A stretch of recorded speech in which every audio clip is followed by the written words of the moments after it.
ఈరోజు పాలకొండ పట్టణంలో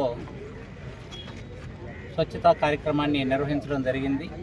అయితే సాధారణంగా పైన చెత్తను తీస్తూ ఉంటాం, కానీ పాలకొండలో లెగసీగా కాలువలన్నింటిలోనూ వీధులన్నింటిలో కూడా చాలా చెత్త పేర్కొని ఉండడం అనేటువంటిది గత 2 పర్యటనల్లో గమనించడం జరిగింది. అందులో భాగంగానే ఈరోజు ప్రత్యేకమైనటువంటి డ్రైవ్ పెడితే తప్ప ఇది శుభ్రపడదు అనేటువంటి ఉద్దేశంతో ఈరోజు డిస్ట్రిక్ట్ అడ్మినిస్ట్రేషన్ మొత్తం, అలాగే మున్సిపల్ అడ్మినిస్ట్రేషన్ మొత్తాన్ని కూడా దించడం జరిగింది.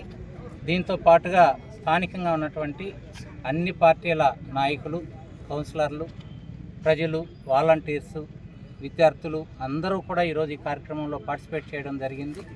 అందరి సహకారంతో పాలకొండని పరిశుభ్రంగా తీర్చిదిద్దడం కోసం ఈరోజు ఒక గట్టి ప్రయత్నం జరగడం జరిగింది.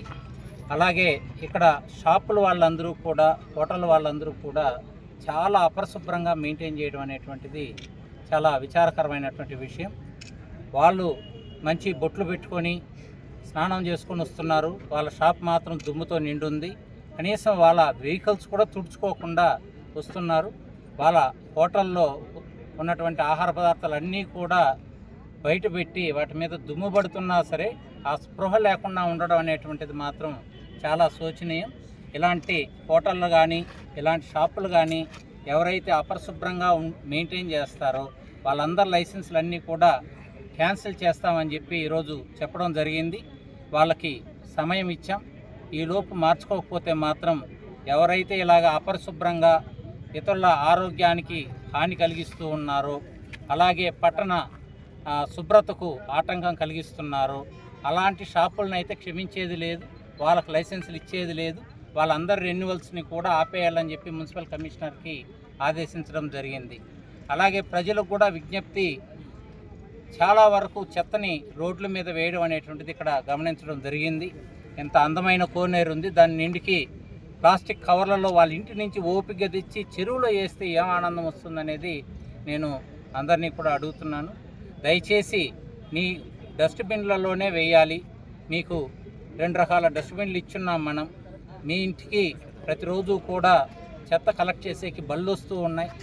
కాసేపు ఆగి ఆ బండి వచ్చినప్పుడు అక్కడ వేస్తే సరిపోయేదానికి తీసుకొచ్చి చెరువును పాడు చేస్తున్నారు, రోడ్లను పాడు చేస్తున్నారు. వాళ్ళ ఇంటి ముందర డ్రైన్స్లో చెత్త వేసి ఉండడం అనేటువంటిది చాలా దారుణం. అలాంటి వాళ్ళకు కూడా నోటీస్ ఇవ్వడం జరుగుతుంది. ఇక నుంచి ఈ పరిశుభ్రతలోనూ చెత్త వేసే వాళ్ళ మీద కఠినంగా వ్యవహరించడంలోనూ రాజీ పడకుండా ఉండాలని చెప్పి ఇక్కడ sub collector, special officers, commissioners, తహసీల్దార్కి కూడా ఈ పరిశుభ్రత మీద, అన్హైజినిటీ మీద ఉన్నటువంటి చట్టాలను ఉపయోగించి వాళ్ళ మీద కూడా కఠిన చర్యలు తీసుకోవాలని చెప్పి ఆదేశించడం జరిగింది. సో అందరూ సహకరిస్తే మనం ఖచ్చితంగా పాలకొండని ఒక అందమైన పట్టణంగా చూడడానికి అవకాశం ఉంటుంది. దయచేసి ప్రతి ఒక్కరూ కూడా సహకరించాలని చెప్పి కోరుకుంటూ ఉన్నాను.